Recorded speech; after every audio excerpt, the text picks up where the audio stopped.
So, if you have $200 laying around, the obvious answer is to buy Final Draft. I have a whole video on how to format your screenplays here, but Final Draft does all of that for you. It also has the beat board, outlining tools, asset organization, timeline management for streamlining, collaborative writing, etc, etc, etc. But let's say that you don't have $200 lying around, right? In this video, I'm going to walk you through alternatives and all the essential tools you need to start writing screenplays professionally. My name is Albert Ellison. I'm an award-winning independent screenwriter and filmmaker. I'm the creator of a film called The Profession, which hopefully will be released by the end of this year. Let's first look at alternatives to Final Draft. The best software I've used personally that is actually a proprietary screenwriting software is Celtx. This is a good place to start when learning how to format your scripts because, like Final Draft, it does everything for you. It puts it all in place. But there is a big downside to Celtx, and that's that you can't save your projects without buying the software or paying for it. Because of that, I would really only recommend this as a tool for learning formatting. But if you're looking for a free place to actually write your screenplays, Google Docs. There's no problem writing your screenplay in Google Docs, or if you have another, Word document like Microsoft Word or something, that's perfectly acceptable too. I wouldn't recommend wasting your time trying to manually format every line and all of the indentions either. If you watch my last video on formatting and use Celtx enough to understand what the slug lines are, how action is segmented, how the dialogue fits under the character names, where your transitions go, when to use parentheticals, etc., then after that, just type it all in like this. Just hit enter often on your keyboard to make sure that everything gets its own line, but just don't stress yourself out about all of the indentations. Now, stick with me here. When you're ready for it to look right, you can go over to ChatGPT and just ask it to format it for you. Type in convert this to screenplay format and then paste in your script. You may have to give it an additional command like format like Final Draft software. Here's an example of the opening page of my Supergirl adaptation that I wrote in Google Docs, and I then formatted it with ChatGPT. There can certainly be some hiccups, and the software has its limitations, but don't forget about using the tool. It is a tool for a reason. It's not helping you write the story, it's helping you format it on a technical level. I've used it in this way and then prompted it to produce me a downloadable PDF version. I've also asked for an FDX file, which is the Final Draft file type. It does open it in Final Draft, but I've never successfully pulled the text correctly. It usually just leaves me like the continued things after like a character is speaking again.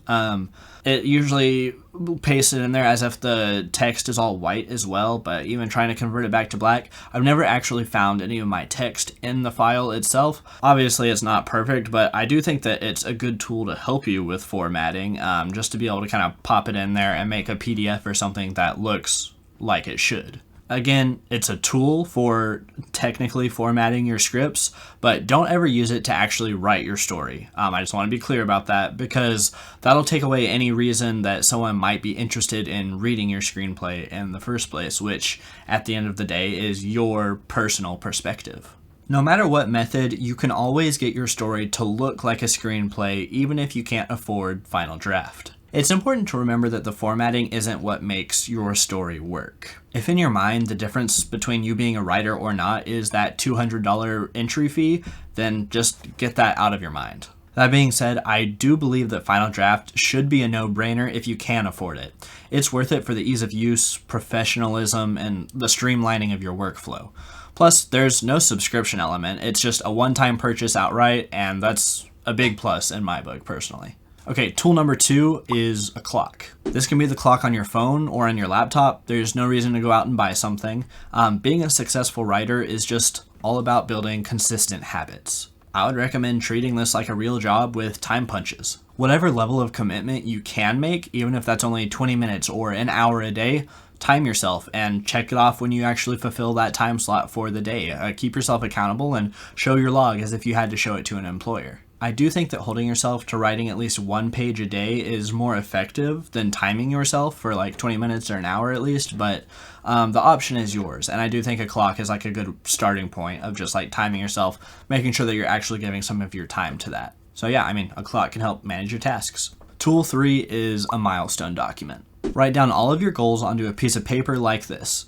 Sign off on it, have your significant other sign it as well, or maybe just an accountability partner if you have one. And then hang it up on your wall or pin it somewhere like your fridge where you'll be able to see it all the time. Making this promise to yourself is a really powerful tool to make sure that you don't slink into bed early or that you don't get that itch to play video games before you've done your writing for the day. A milestone document can be really bland looking like this, but my girlfriend and I create custom ones every month that look like this, and it just adds some, personality to it. We print them out and hang them on our walls, that way we can keep each other accountable on our goals for each month, week, and day. Things like keeping up with your time punches could be a part of a calendar like this. Tool 4 is Google. There are a couple of things that go a pretty long way for me when I'm writing a screenplay. Those things are mood, research, and inspiration. You don't have to pay for Spotify to access music that can set the tone for your writing and help you lock into a scene. I'm writing a screenplay that's set in a lush pine forest right now, and it's really important to the story that it's always raining in the woods. Every time I go to write, I go to YouTube and pull up this 10-hour version of a thunderstorm set in a forest. I lower the volume on it and layer it with my song choices to appropriately set the tone for each scene that I'm writing. I kind of create a soundscape for myself.